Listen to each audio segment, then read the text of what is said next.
নমস্কাৰ আপোনালোক সকলোকে প্ৰফুল্ল অসম ইউটিউব চেনেললৈ স্বাগতম জনাইছোঁ। যদি আপোনালোক চেনেলটোলৈ প্ৰথমবাৰৰ বাবে আহিছে প্লিজ চেনেলটো ছাবস্ক্ৰাইব কৰি দিব, ভিডিঅ'টো এটা লাইক কৰি দিব আৰু লগৰ বন্ধু বান্ধৱীসকলক শ্বেয়াৰ কৰি দিব। এতিয়া যিসকলে অসম আৰক্ষীৰ নতুন এডভাৰটাইজমেণ্টৰ বাবে অপেক্ষা কৰি আছিল তেওঁলোকৰ বাবে বহুত বেছি ভাল খবৰ। যিসকলে 2026 চনত এটা চাকৰি ল'ম বুলি সপোন দেখিছিল তেওঁলোকৰ বাবে বহুত বেছি ভাল খবৰ।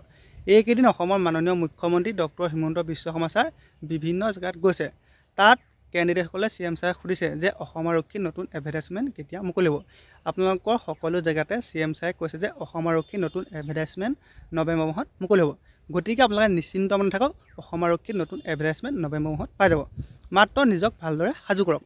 যোৱাকালি অসমৰ মাননীয় মুখ্যমন্ত্ৰী ডক্টৰ হিমন্ত বিশ্ব শৰ্মা ছাৰ তেনেকৈ এখন মিটিঙলৈ যাওঁতে কেইজনমান কেণ্ডিডেটে দৌৰি আহি CM ছাৰক সুধিছে।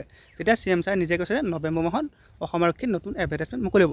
সেই ভিডিঅ'টো অসমৰ মাননীয় মুখ্যমন্ত্ৰী ডক্টৰ হিমন্ত বিশ্ব শৰ্মা ছাৰে নিজৰ যিটো ফেচবুক পেজ সেই ফেচবুক পেজতো আপলোড কৰিছে। মই এই ভিডিঅ' লাষ্টত সেই ভিডিঅ'ৰ যিটো ক্লিপ সেই ভিডিঅ' ক্লিপটো লগাই দিম, আপোনালোকে নিজে চাই ল'ব পাৰিব। গতিকে আপোনালোকৰ বাবে বহুত বেছি ভাল খবৰ, অসম আৰক্ষীৰ নতুন এডভাৰটাইজমেণ্ট নৱেম্বৰ মাহত আহি আছে। মাত্ৰ আপোনালোকে এতিয়াৰ পৰা নিজকে ভালদৰে সাজু কৰক। আপোনালোকে কেতিয়াও এডভাৰটাইজমেণ্টলৈ অপেক্ষা নকৰিব, কিয়নো এডভাৰটাইজমেণ্ট অহাৰ পিছত আপোনালোকে হাতত সময় নাপাব পাৰে।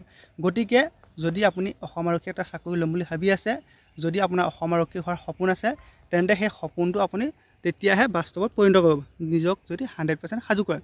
যদি আপুনি এডভাৰটাইজমেণ্ট অহাৰ পিছত দৌৰিম, নাইবা এডমিট কাৰ্ড অহাৰ পিছত দৌৰিম, নাইবা এপ্লাই কৰি লওঁ, আপুনি যদি সেইখিনি ভাবি আছে তেন্তে বহুত বেছি ভুল ভাবিছে।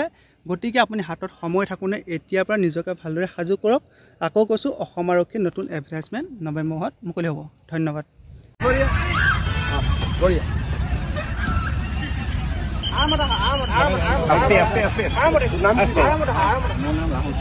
পুলিচৰ কাৰণে দৌৰি আছ নে নাই? এনে কৰা নাই নতুন নৱেম্বৰত এডভাৰটাইজ ওলাব দৌৰ।